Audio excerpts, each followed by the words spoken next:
우리 다 함께 하나님의 말씀 보도록 하겠습니다. 오늘 보실 말씀은 히브리서 10장입니다. 히브리서 10장 1절부터 18절인데요. 그 중에서 오늘 5절에서부터 10절까지만 우리 함께 보도록 하겠습니다. 히브리서 10장 5절에서 10절만 우리 함께 교독하도록 하겠습니다. 제가 먼저 5절 읽겠습니다. 그러므로 주께서 세상에 임하실 때 이르시되 하나님이 제사와 예물을 원하지 아니하시고 오직 나를 위하여 한 몸을 예비하셨도다. 이에 내가 말하기를 하나님이여 보시옵소서. 두루마리 책에 나를 가리켜 기록된 것 같이 하나님의 뜻을 행하러 왔나이다 하셨느니라.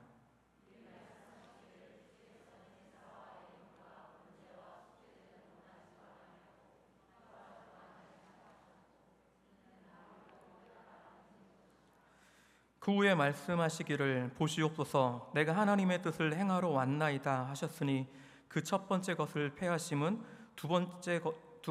둘째 것을 세우려 하심이라. 이 뜻을 따라 예수 그리스도의 몸을 단번에 들이심으로 말미암아 우리가 거룩함을 얻었노라. 아멘. 예, 안녕하세요. 저는 열정마를 맡고 있는 전종신 목사입니다. 오늘도 우리 호산나 교회를 담당하시는 우리 성도님들 통하여서 예수님의 이름이 우리 부산 전역에 또 예수님의 그 가치가 온 세계 가운데 온전히 울려 퍼지길 바랍니다. 2002년도에 네덜란드에서 있었던 일입니다. 2002년도에 네덜란드에서 101년 동안 가짜로 오해를 받았던 어떤 한 작품이 있었는데요. 근데 그것이 새로운 진실이 드러나게 되어지면서 새로운 국면을 맞게 되어졌던 그 일이 있었습니다. 그림 한번 볼까요? 예, 바로 이 그림인데요. 렘브란트의 십자가에 달리는 예수라는 그림으로 그려진 그림이라고 합니다. 제일 처음 이 그림은요, 1921년에 네덜란드에 있었던 미술 사학자가 이 그림을 사들이면서 미술관을 짓고 거기에 관람을 시키기 시작했다고 합니다. 그런데 중간에 이 렘브란트의 그림이라고 생각을 했던 이 그림이 위작이다라고 판명이 나게 된 겁니다. 제일 처음에는 위대한 화가가 그린 건 줄 알았는데 그게 아니다라는 판명이 나게 되어지면서 안타깝게도 미술관 창고에 오랫동안 묵혀지는 그런 사건이 있었습니다. 그런데 그런 일이 있다가 나중에 새로운 미술관을 담당하는 그 사학자가 이 그림을 다시 보게 되어집니다. 근데 이 그림을 보면서 아무리 봐도 뭔가가 좀 있다라는 생각을 하게 되어집니다. 이게 이렇게 생긴 그림이 단순한 위작으로 판명되기 조금 아쉽다라는 것이죠. 그래가지고 시대가 많이 흐르면서 과학의 기법이 많이 발달되다 보니까 그 첨단 과학 기법을 가지고 그 그림을 자세히 연구하기 시작했다고 합니다. 그러면서 그 연구한 결과 이 그림 가운데서 렘브란트만의 그 특유의 화법의 그 기법이 그 안에서 발견하게 되어집니다. 그래가지고 이 그림이 진짜다라는 사실을 101년 만에 다시 드러내고 이 그림을 박물관에다가 잘 비치하고 있다고 합니다. 여러분, 오랫동안 위작으로 판명되었던 이 렘브란트의 그림이 지금은 얼마짜리 가격의 그림이 되었을까요? 제일 처음에 이 위작으로 판명이 되었을 때 보통 이렇게 위작으로 판명이 되어지면 한 몇백만 원, 어떤 거는 몇십만 원 정도의 가격으로 팔린다고 그래요. 그런데 이 그림이 진짜로 드러났습니다. 이 가격이 얼마만큼 올랐을까요? 실제로 이 렘브란트가 그렸던 예수에 대한 그 초상화들을 보게 되어지면 대부분 100억 전후로 경매가 되고 있다고 합니다. 이 그림도 100억 전후로의 그 그림으로서 그 가치를 인정받게 되어진 것입니다. 자, 성도 여러분, 한번 생각해 보세요. 처음에는 가짜인 줄 알고 창고에 처박았던 건데 진짜란 것을 알게 된 다음부터는 많은 사람들이 그 그림을 갖기를 원하고 또 그 그림을 보기 위해서 그 미술관을 향해 달려가고 있다라는 사실입니다. 그런데 성도 여러분, 이처럼 가치 있는 물건, 그런데 혹시 이 가치 있는 물건이 누군가의 실수로 인해서, 나의 실수로 인해서 그 가치를 못 알아보고 저평가받게 되어지는 물건이 있다면 여러분은 어떻게 하시겠습니까? 너무 귀중한 건데 저평가 받고 있는 거예요. 만약 그런 물건을 여러분이 갖고 있다면 여러분은 어떻게 하시겠습니까? 여러분의 집 안에 우리가 그냥 하찮게 생각해서 그냥 처방은 어떤 건데 그 중에 어떤 것 하나가 진짜 가치 있는 감정을 했더니 이거는 진짜다 라고 하면서 갑자기 억 단위로 가격이 뛰게 되었을 때 여러분은 어떻게 하시겠습니까? 아마 생각만 해도 마음이 너무나 기쁠 것입니다. 왜냐하면 진짜 그 물건을 제대로 평가해 줄 그 사람만 잘 만나게 되어지면 이 물건 가격도 뛸 뿐만 아니라 내 인생도 뛸 수 있기 때문에 그렇습니다. 이 물건 하나만 잘 갖고 있으면 내 인생도 바뀌게 된다라는 거죠. 더 이상 지긋지긋한 그 집에 사는 게 아니라 더 좋은 집에 더 좋은 차를 타고 살 수도 있다라는 것이죠. 자, 그렇기 때문에 우리는 우리 주변에 있는 것을 유심히 살펴볼 필요가 있는 것입니다. 오늘은요, 이것에 대해서 한번 이야기해 보려고 합니다. 우리 주변에 저평가되고 있는 것, 그런데 너무나 귀중한 것, 그것이 무엇인지, 혹시 그것을 내가 갖고 있는 건 아닌지를 생각을 하면서 오늘 말씀을 한번 살펴보도록 하겠습니다. 최근까지 우리는요, 히브리서를 가지고 큐티 말씀으로 묵상을 했었습니다. 아마 큐티를 하면서 이해가지 않는 많은 구절들을 보면서 많이 힘들어 했었을 것입니다. 물론 여러 가지 이유가 있겠지만 그 중에 하나는 우리가 읽고 있는 이 성경책이 옛날 방식으로 서술되어져 있습니다. 그렇기 때문에 그 옛날 방식으로 서술되어진 이 성경책을 우리가 읽을 때 잘 이해가 안 가는 것이죠. 바로 이해가 가지 않고 넘어가는 그런 일들이 있습니다. 뿐만 아니라 이 책은요, 누구를 위해서 쓰여졌나요? 예수님을 메시아로 믿었다가 환란이 찾아오자 예수님에 대한 믿음을 포기하고 다시 유대교로 돌아가려고 했던 유대 그리스도인들을 향해서 썼던 책입니다. 어떻게 보면 그냥 일반 그리스도인들을 위해서 쓴 책이라고 하면은 우리가 그 책을 성경책을 보면서 나를 향하여 쓴 말씀으로 생각을 하면서 이 책을 볼 수 있다라는 것이죠. 그런데요, 이처럼 믿음을 포기하고 다시 유대교로 돌아가려고 했던 유대인을 향해 쓴 책이기 때문에 우리는 그 사실을 안 다음부터는 약간의 선입관이 생긴다는 것이죠. 자, 읽으면 읽을수록 이해가지 않는 옛날 방식으로 쓰여진 구절들이 많이 나오고 또 심지어 이 책의 저자들이 대상들이 지금 믿음을 포기하고 돌아가려고 한 유대인이다라는 걸 알게 되었을 때 우리의 마음 가운데 부담감으로 또 거부감으로 다가온다라는 것입니다. 그렇기 때문에 이 히브리서를 볼 때마다 어려운 책 그리고 나와 상관없는 책으로 생각하기 쉽다라는 것이죠. 사실 저도 예전에 그런 생각으로 히브리서를 생각을 했었습니다. 아무리 읽어도 바로바로 이해가지 않고 그냥 넘어가는 그런 성경책 중에 하나였다라는 것이죠. 또한 믿음을 포기한 사람을 위해 썼다라는 것을 알면서 스스로 속으로 어떻게 생각하냐면 내가 이 성경을 내가 머리가 나빠서 이해 못하는 게 아니라 나를 위해 쓴 책이 아니라 다른 사람을 위해 쓴 책이다라고 하면서 그냥 넘어가려고 했던 그런 생각을 가지고 있었습니다. 그런데요, 올해 제자반을 가르치면서 D형 큐티를 해야 되는 우리 집사님들을 위해서 이 히브리서를 어떻게 하면 좀 쉽게 소개할 수 있을까, 가르칠 수 있을까를 생각하다가 참고 도서와 함께 쉬운 성경으로 이 히브리서를 큐티해라 라고 하면서 그들에게 권면해 줬습니다. 그러면서 저도 오랜만에 진짜 히브리서를 쉬운 성경과 함께 보면서 큐티를 해 나갔습니다. 자, 히브리서 큐티를 다 마쳤을 때 저의 마음이 어떻게 되었을까요? 이전에는 참 이 히브리서를 나와 상관없는 책으로 읽어도 잘 이해가지 않는 책으로 생각했던 내가 이 책을 쉬운 성경 버전으로 또 참고 도서와 함께 더불어서 특히 D형 큐티를 또 체크를 해야 하기 때문에 선생으로서 먼저 더 연구하기 위해서 살펴봤던 제가 어떻게 바뀌었을까요? 오늘 본문은요 크게 세 가지로 나눠져 있습니다. 우리가 다 읽진 않았지만 1절부터 4절까지 보게 되어지면 율법의 한계에 대해서 이야기를 합니다. 그리고 5절부터 10절까지는 그리스도의 몸으로서의 제사를 이야기하고요. 그리고 나머지 11절부터 18절까지는 이를 통한 하나님의 새 언약에 대해서 이야기하고 있습니다. 율법의 한계와 그리스도의 몸과 또 하나님의 새 언약을 이야기하는 것이죠. 먼저 우리 1절부터 4절까지 내용을 잠깐 좀 훑어보도록 하겠습니다. 1절을 보게 되어지면요, 율법은 장차 올 것에 대한 그림자다라고 소개하고 있습니다. 참 형상이 아니다라는 것이죠.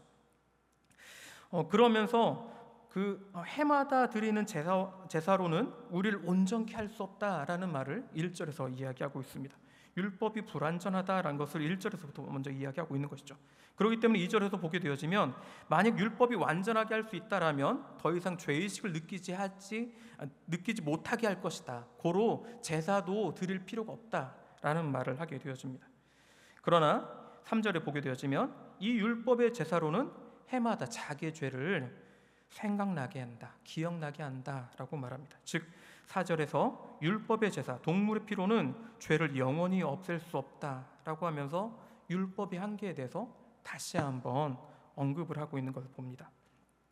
그러면서 이처럼 유대교로 돌아가려고 한 자들에게 이 율법의 한계를 다시 먼저 소개하고 그 다음 소개하고 있는 것이 바로 누구냐면 예수님이다라는 것이죠. 그들이 포기하려고 했던 그 예수님에 대해서 설명해 주고 있습니다. 자, 이 내용이 참 중요하기 때문에요. 이 5절부터 10절까지를 쉬운 성경 버전으로 우리 한번 다시 읽어보도록 하겠습니다. 앞에 있는 우리 화면을 보시면서 쉬운 성경 버전으로 다시 한번 우리 교독하도록 하겠습니다. 제가 먼저 5절 읽겠습니다. 그래서 그리스도께서 세상에 오셨을 때 이렇게 말씀하셨습니다. 하나님께서는 제사와 예물을 원하지 않으시고 나를 위해 한 몸을 예비하셨습니다.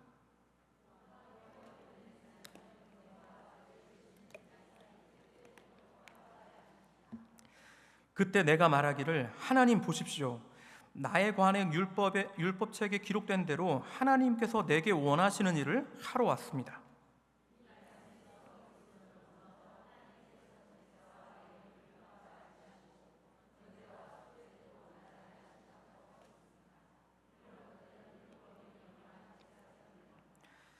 그리고 나서 내가 왔습니다. 하나님께서 원하시는 일을 하려고 왔습니다. 라고 말합니다. 즉 하나님께서는 새로운 제도를 세우시려고 첫 번째 제사 제도를 폐지하신 것입니다. 예수 그리스도는 하나님께서 원하시는 일을 하셨습니다.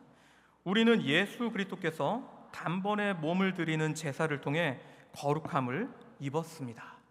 아멘. 이렇게 지금 성경은 예수님의 몸으로 드린 제사가 어떠한 제사인지를 다시 한번 그들에게 보여주는 것입니다.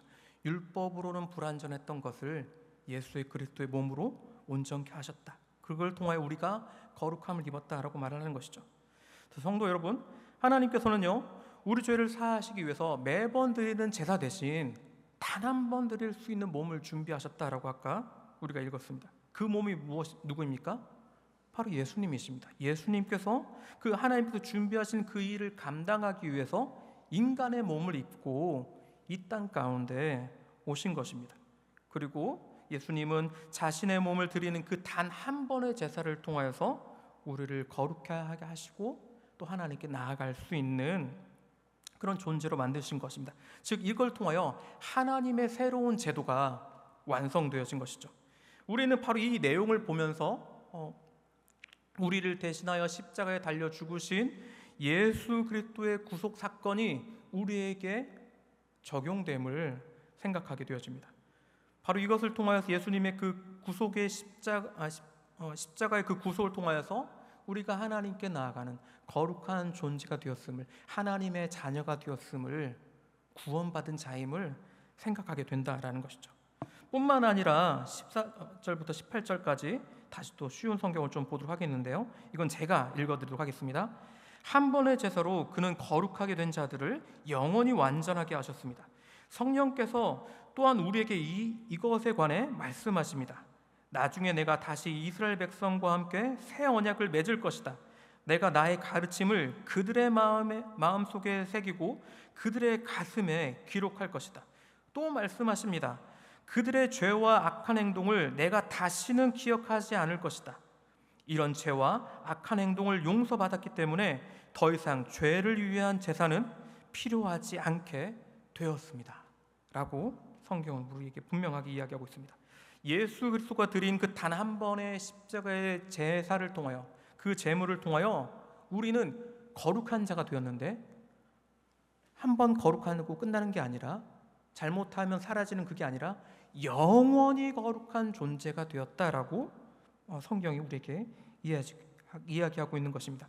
예수님이 그 단 한 번의 제사를 통해 우리가 하나님이 세우신 새 언약을 맺게 되어졌고, 우리 죄를 더 이상 기억하지 않겠다라고 성령님께서 또 말씀하셨다라고 분명히 우리에게 이야기한다라는 것이죠. 예수님이 십자가에 이루신 이 구속의 복음을 믿는 자, 하나님이 세우신 새 언약을 따르며 살아가는 자, 그는 영원한 거룩한 존재가 되었으므로 더 이상 죄의 굴레에 매이지 않는 그런 거룩한 존재가 되었다라고 말을 하는 것입니다. 이와 같은 존재가 누구입니까? 바로 우리들이다라는 것이죠. 우리들이 예수님을 믿게 되었을 때, 예수님의 그 십자가의 구속을 믿게 되었을 때 거룩한 존재가 되어지는데, 구약의 제사처럼 한 번 드리고 또 한 번 드리고 또 한 번 드려야만 하는 그 제사가 아니라 단 한 번의 제사를 통하여 영원히 거룩하게 되어지는 존재가 된 것입니다. 그런 존재다라는 것을 다시 한번 이야기해 주는 것이죠. 우리의 존재의 가치가 영원히 거룩한 존재, 영원히 변하지 않는 다이아몬드와 같은 그런 존재가 되었다라고 우리에게 말하고 있는 것입니다. 자, 그렇다면 성도 여러분, 이런 은혜를 받은 우리가 영원히 거룩한 존재로 약속받은 우리가 어떻게 살아가야 될까요?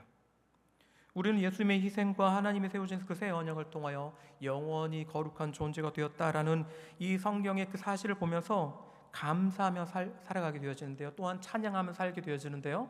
그렇다면 그런 은혜를 받은 우리가 계속해서 어떻게 살아가야겠습니까? 아마 우리에게 있어서 우리를 이렇게 영원히 거룩하게 만든 예수님의 가치를 생각할 때마다, 예수님을 생각할 때마다 우리는 그 이 예수님이 나의 인생의 최고의 것이다, 예수님만이 나의 모든 것이다 라고 고백할 수 있는 사람이 되어야 한다라는 것이죠. 우리는 설교 초반부에 렘브란트의 그림을 잠깐 살펴봤었는데요. 어쩌면 이 그림을 보면서 또 제가 예시로 들었던 그 이야기를 들으면서 나도 이런 작품 하나 있으면 참 좋겠다라는 생각을 했었을지도 모르겠습니다. 그런데 성도 여러분, 이런 작품도 그만한 가치가 있다면 우리를 구원하셨을 뿐만 아니라 영원히 거룩하게 할 수 있도록 영향력을 끼치는, 심지어 살아계신 예수 그리스도의 가치는 어떻게 평가받아야겠습니까? 이 세상 가운데 어떻게 평가받으며 나의 입을 통하여 어떻게 선포되어야겠습니까? 성도 여러분, 제가 왜 이렇게 계속해서 예수님의 가치에 대해서 어떻게 생각하냐, 어떻게 평가받아야 되냐라고 왜 계속 이렇게 질문할까요? 왜냐하면요, 현대를 살아가는 우리에게 있어서 이 예수님은요, 잘 아는 존재입니다. 옛날부터 들어왔던 말씀이고, 또 우리가 고백했던, 우리가 받아들였던, 우리의 구원자로 인정하며 살고 있는 예수님입니다. 그런데요, 우리가 예수님은 참 잘 알고 있는 것 같은데요, 사실 우리의 삶을 바라보게 되어지면 예수님의 가치에 대해서는 잘 생각하지 않고 살아가는 것 같은 모습을 보일 때가 많다라는 것이죠. 예수님은 참 잘 아는데 그 가치에 대해서는 잘 생각하지 않는다라는 것입니다. 예수님을 처음 믿게 되었을 때 이 예수님을 나의 구원자로 받아들이고 나의 주님이라고 우리가 고백하며 살았는데, 언제부터인가 우리는 잘 알고 있는 예수님일 뿐 나에게 영향력을 끼치지 못하는 예수님으로 우리가 바라볼 때가 많다라는 것이죠. 지금 우리는 이전보다 너무나 풍족한 시대 가운데 살고 있습니다. 특히 2000년대 이후에 태어난 우리 친구들을 보게 되어지면 그 이전 세대와 비교해 보게 되었을 때 너무나도 다른 삶을 살고 있음을 보게 되어집니다. 제가 이 하단에서 설교를 한다고 이야기를 들었을 때 예전의 기억을 떠올려 보니까 젊은이들이 그래도 상대적으로 여기 많이 오더라고요. 그래서 우리 젊은이들을 위해서 꼭 설교를 좀 준비하겠다라는 생각을 하면서 오늘 말씀도 준비를 했었는데요. 참 그들을 생각하다 보니까 진짜 많은 것을 누리며 산다라는 생각이 들면서 부럽다는 생각도 들더라고요. 사실 그들의 삶을 보게 되어지면요, 참 우리 그 이전 세대와는 너무나 다른 많은 걸 누리고 있어요. 옛날에는요, 해외 나간다는 것이 쉽지가 않았습니다. 외국어도 못할 뿐더러 특히 남자 같은 경우는 군대 문제가 걸리기 때문에 나가기도 참 쉽지 않았습니다. 그런데요, 요즘은 혼자서도 해외 나가는 것이 너무나도 자연스러운 시대가 되었습니다. 핸드폰 하나만 있으면 어느 나라에 가도 그것을 가지고 통역을 할 수 있는, 번역을 할 수 있는 그런 기술이 있기 때문에 요즘 젊은이들 보면 10대인 아이들도 여러 지역을 돌아다닐 정도로, 혼자 돌아다닐 정도로 많이 세계화되어진 우리 아이들을 보게 되어집니다. 뿐만 아니라 요즘 젊은이들은요, 심지어 현역 군인임에도 불구하고 해외여행을 갈 수 있다고 합니다. 옛날에는 군인 미필인 사람들도 해외 나가는 게 쉽지가 않았는데 요즘은 군대인 현역 군인이어도 가족이 해외여행 간다고 하면 또 군 생활을 잘하고 있으면 군대에서 보내주는 거예요.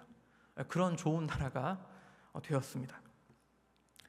뿐만 아니라 환경적으로 보게 되어지면요, 이들은 진짜 엄청 많은 것을 누리게 되었는데요. 특히 우리 호산나 교회가 점점 이 시대를 흘러가면서 더 많은 좋은 프로그램들이 우리 교회 가운데 생긴 것을 보게 되어집니다. 그리고 뿐만 아니라 환경도 더 좋아지고 있죠.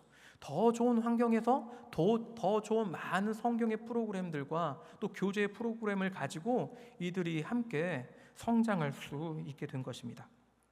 이런 걸 생각하면 참 부럽다라는 생각이 듭니다. 하지만 2000년대 이전에 태어나신 우리 성도 여러분, 너무나 기죽지 마시기 바랍니다. 왜냐하면 우리는요, 이 2000년대 이후에 태어난 성도들이 누리지 못했던 것을 누리고 있는 것들이 있기 때문에 그래요. 그 중에 하나가 뭐냐면, 놀라운 경험 중에 그 중에 하나가 뭐냐면 바로 부흥에 대한 경험입니다. 우리는요, 우리 한국교회에서 부흥이라는 시기를 지내온 세대입니다. 이 부흥이라는 시기를 겪으면서 하나님을 말씀을 사모하면서 며칠씩이나 계속되어지는 또 몇 시간씩 하는 그 말씀 사경회를 우리 교회 또 이웃 교회를 찾아다니면서 말씀을 들었던 세대입니다.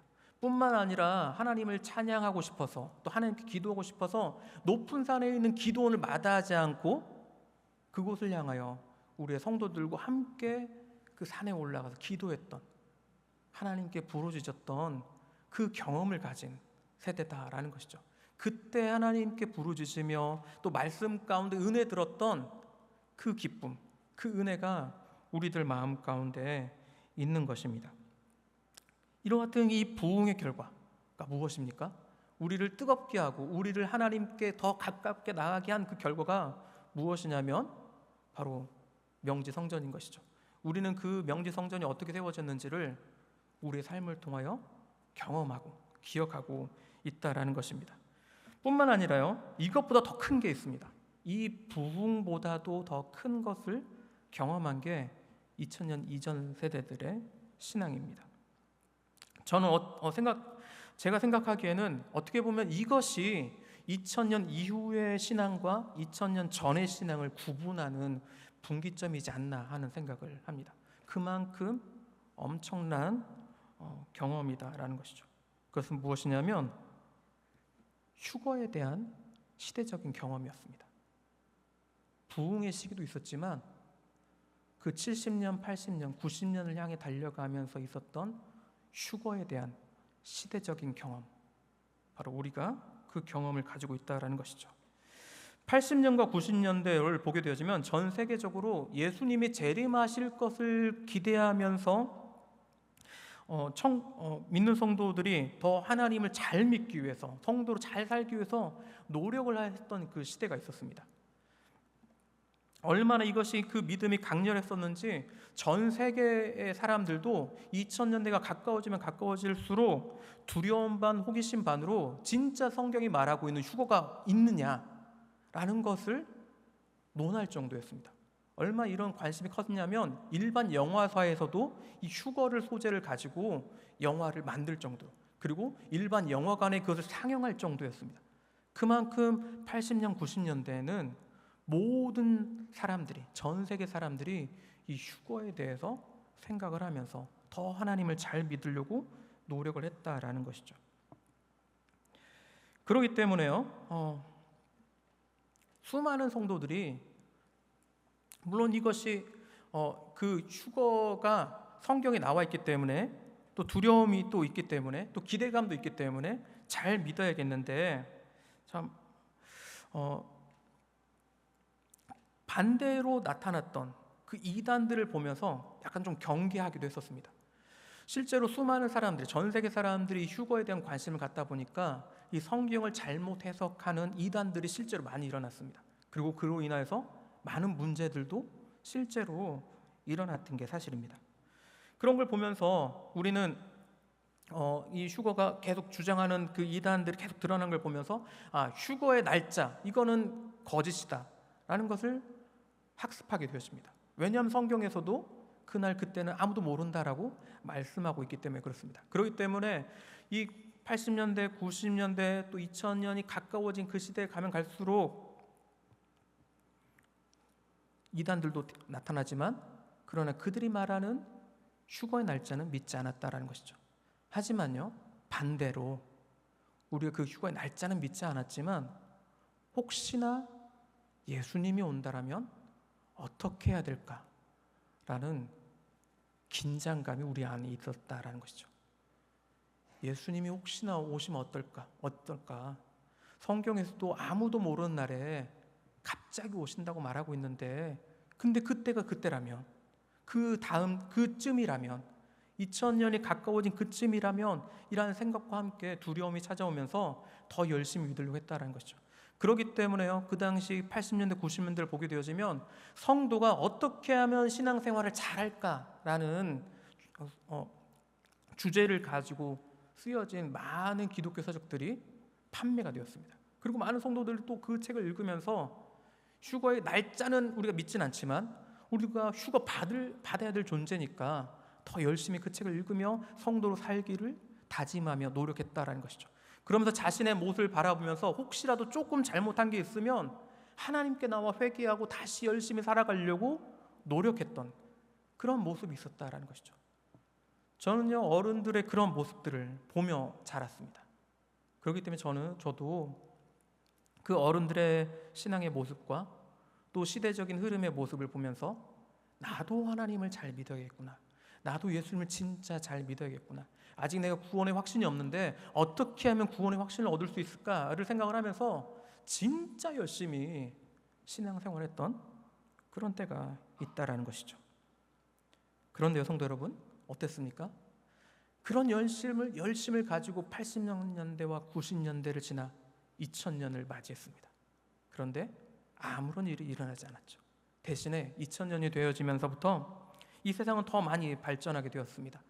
심지어 우리나라도 세계적으로 위상이 엄청 올라가게 되었습니다. 세상은 더 풍족해지고 더 많은 기회가 우리들에게, 또 우리 자녀들에게 주어지는 것이죠.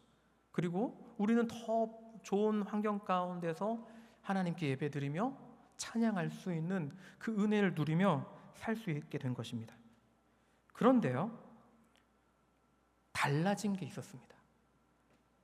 이렇게 열심히 신앙생활을 달려오다가 더 많은 걸 또 누리고는 있지만, 환경은 바뀌었지만, 그런데 바뀐 게 하나 있었다는 것이죠. 그것이 무엇이냐면 우리의 신앙이 달라지기 시작했다라는 것입니다. 주님이 언젠가 오실 그날을 향해 열심히 달려갔던, 긴장감을 가지고 열심히 달려갔던 그 성도의 모습에서 이제 많은 걸 누리고 있지만 뭔가 자유로워진, 그러면서 느슨해진, 그러면서 점차적으로 하나님보다는, 교회보다는 나의 행복을 생각하는 그런 성도의 모습으로 점점 바뀌게 되어진 것입니다. 이렇게 10년이 흐르고 20년이 흘렀습니다. 그 결과 현재 한국교회가 어떻게 되었습니까? 한국교회는요, 2000년 그 전까지는 열심히 성장했던 그 한국교회는 세계 선교의 2위를 차지했던 이 한국교회는요, 쇠퇴하고 있습니다. 많은 젊은이들이 이미 사라졌으며 우리 다음 세대들도 점점 줄어들고 있는 게 우리의 현실이다라는 것이죠. 그리고 무엇보다도 교회에 남아있는 우리들의 마음 가운데 이전에 있었던 그 영적인 열정이, 예수님을 향한 그 영적인 열정이 무덤덤해졌다라는 것입니다.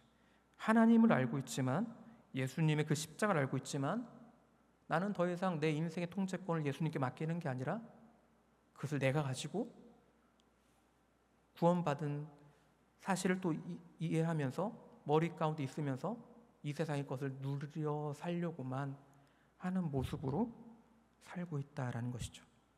그 결과 세상 가운데 빛과 소금으로서 역할을 감당해야 될 이 교회는요, 점점 힘을 잃고 있는 것입니다. 그런 교회가 되어버린 지금, 그런 교회가 되어버린 우리들, 어떻게 해야 될까요?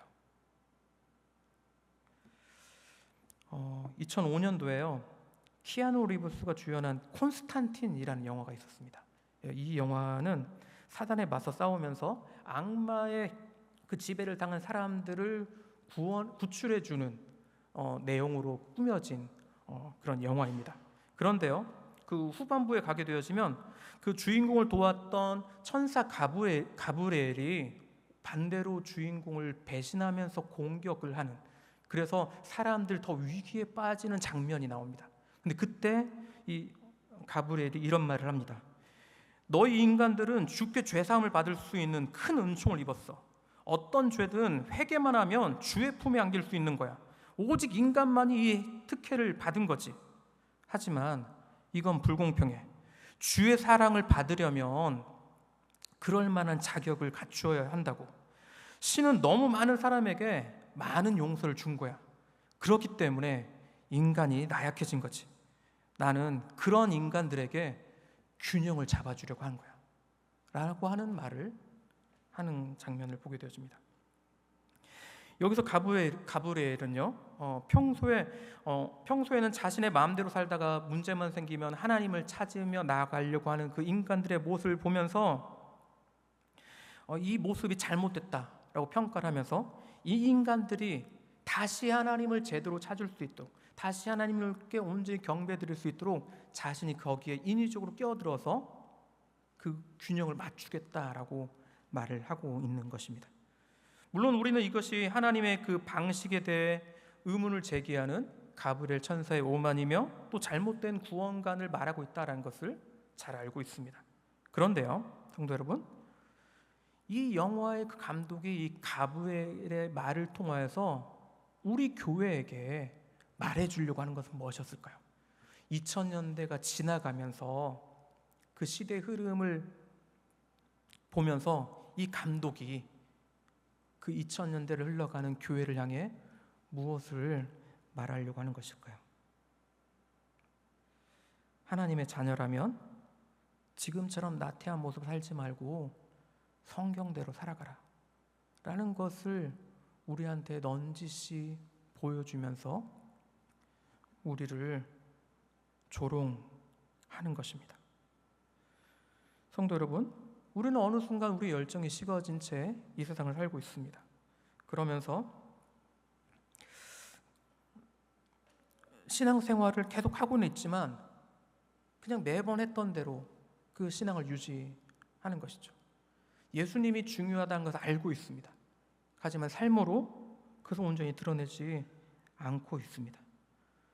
예전보다 많은 것을 누리고 예전보다 영적으로도 많이 충만해진 것 같은데 사실 세상을 바라보게 되어지면 세상은 우리에게 하는 말은 그 이전 가브리엘 천사가 하는 말처럼 왜 너희들은 하나님의 사랑을 외치면서 하나님의 자녀다운 모습은 없냐라는 말을 듣게 된다라는 것이죠. 그런 소리를 듣는 우리 어떻게 되겠습니까? 어떤 신앙 훈련을 다시 우리가 해야 잃어버렸던 우리 신앙의 그 열정을 회복하며 어떤 신앙 교육기관에 우리 아이들을 맡겨야 아직 구원이 확립되지 않은 우리 아이들을 제대로 구원관을 가르치고 그 구원관에 맞게 살게 할 수 있을까요? 그러나 성도 여러분, 어떠한 훈련, 어떠한 기관이 아님을 다시 한번 기억하시기 바랍니다. 어떠한 훈련과 기관이 중요한 게 아니라 중요한 건 이미 우리가 가지고 있는 것, 바로 예수님의 가치를 온전히 깨닫는 것입니다. 예수님의 가치가 나에게 어떠한지를 다시 한번 깨닫고 성경이 또 어떻게 우리에게 이야기해 주는지를 계속 보면서 우리가 다시 예수님의 가치를 높여야 한다는 것이죠. 세상 사람들이 예수의 가치를 위작으로 만들고 심지어 믿는 사람들마저도 예수님의 가치를 잊어가고 있는 요즘, 우리는 다시 그 예수님의 가치를 발견해야 한다는 것입니다. 우리가 그 가치를 발견해야만 예수님의 가치가 이 세상 가운데 드러나고 변화될 수 있다는 것이죠. 한번 생각해 보세요. 여러분에게 그 렘브란트의 그림이 한 점 있다고 생각해 보십시오. 그 그림을 가지고 오늘 집에 가라고 이야기한다면 여러분은 어떻게 하겠습니까? 아마 그 그림을 잘 보호하면서 또 다른 사람이 못 가져가도록 소중히 여기면서 조심조심 갈 겁니다. 엄청난 가치를 가지고 있기 때문에 그렇습니다. 마찬가지죠. 지금 우리가 누굴 가지고 있다고요? 예수님을 가지고 있는 사람이에요. 예수님을 가지고 있다라면 그 예수님의 가치를 우리가 다시 한번 말씀을 통해 깨달았다면 그 가치를 소중히 여기면서 살아가야 한다는 것이죠. 가치를 아는 자는 행동이 변화될 수 있다라는 것입니다. 성도 여러분, 예수님이 우리 인생 가운데 왜 필요한다라고 오늘 성경이 이야기했습니까? 율법으로는 불완전하다라는 거예요. 매번 드려야 한다라는 거예요. 그런데 예수님께서 하나님의 계획대로 이 땅 가운데 오셔서 단 한 번의 제사로 그것을 완성시키셨다라는 것입니다. 심지어 영원히 우리를 거룩하게 만드는 그런 은혜를 우리에게 주셨다는 것이죠. 그 예수님을 우리가 소유하고 있는데 우리가 어떻게 살아야겠습니까? 우리가 죄인임을 알고 우리의 연약함을 알고 있다라면 더더욱더 예수님의 가치를 소중히 여겨야 할 것입니다. 왜냐하면 나 자신을 바라보면 내가 구원받은 것이 나의 잘못을 인하여서 사라질 것 같은데 예수님의 가치는, 내가 가지고 있는 예수님의 가치는 내가 어떠한 잘못을 해도 나의 거룩함을 없앨 수 없기 때문에 그렇습니다. 그리고 그거 가치를 아는 자는 다시 하나님께 나와 회개하고 올바른 성도로 살아가려고 노력하기 때문에 그렇다라는 것이죠. 이게 바로 예수님의 가치이며 이게 바로 이 시대 가운데 필요한 진정한 보물이다라는 것입니다. 점점 교회가 사라져가고 있는 요즘, 점점 신앙인들이 세상 사람한테 공격받고 있는 요즘, 믿음 때문에 공격받는 게 아니라 행동 때문에 공격받고 있는 이 시대. 근데 이 모든 것을 다시 되돌릴 수 있는 것 바로 예수님의 가치입니다. 성경이 말하고 있는 예수님의 가치, 그것을 우리가 가지고 있음을 다시 한번 생각하며 어떻게 살아가야 될지, 내가 이 예수님을 어떻게 소중히 여기며 살아갈지를 다시 한번 생각하시기 바랍니다. 그리고 예수님의 가치를 알았다면 하나님의 말씀에 순종하시기 바랍니다. 하나님께서 나에게 어떤 말씀을 하셨는지, 그리고 예수님께서 다시 이 땅에 오신다고 말씀하셨는데 그때가 어느 때인지 모르니 깨어 기도하라라고 말씀하셨던 그 말씀을 기억을 하며 선한 청지기로 맡은 일을 감당하라 말씀하셨던 그 말씀을 생각하라며 우리가 이 세상 가운데 살아가야 한다는 것이죠.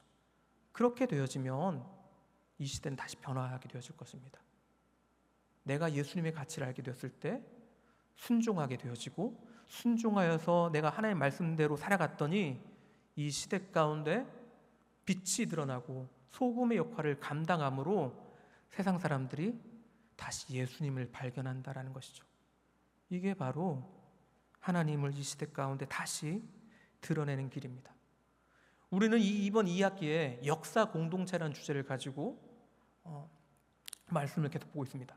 역사 공동체는요, 어떤 운동, 어떤 우리의 신앙의 모습, 그것을 말하기 전에 먼저 예수님의 가치를 알고 시작하는, 예수님의 가치를 소중히 여기며 시작하는 사람들을 통하여 시작됨을 기억하시기 바랍니다. 내가 예수님의 가치를 알고 내가 예수님의 가치를 소중히 여길 때 나를 통하여 역사 공동체가 이루어지는 것입니다. 나를 통하여 하나님의 예언이 이 땅 가운데 다시 한번 펼쳐지는 것이죠. 우리는 그것을 소망하며 살아야 하는 것입니다. 다시 한번 이 땅 가운데 영적 부흥이 일어났으면 좋겠습니다. 역사 공동체를 통하여서 그 놀라운 일들이 우리 다음 세대를 깨우치고 다시 그들이 교회에 돌아오게 하며 다시 함께 하나님을 찬양할 수 있는, 그리고 세상 사람들한테 예수님을 전할 수 있는 그런 놀라운 일을 하는 우리가 되었으면 좋겠습니다. 그렇게 될 수 있도록 예수의 가치를 알고 다시 한번 이 세상을 살아가는 우리 모든 성도님 되시기를 예수님의 이름으로 축원드립니다.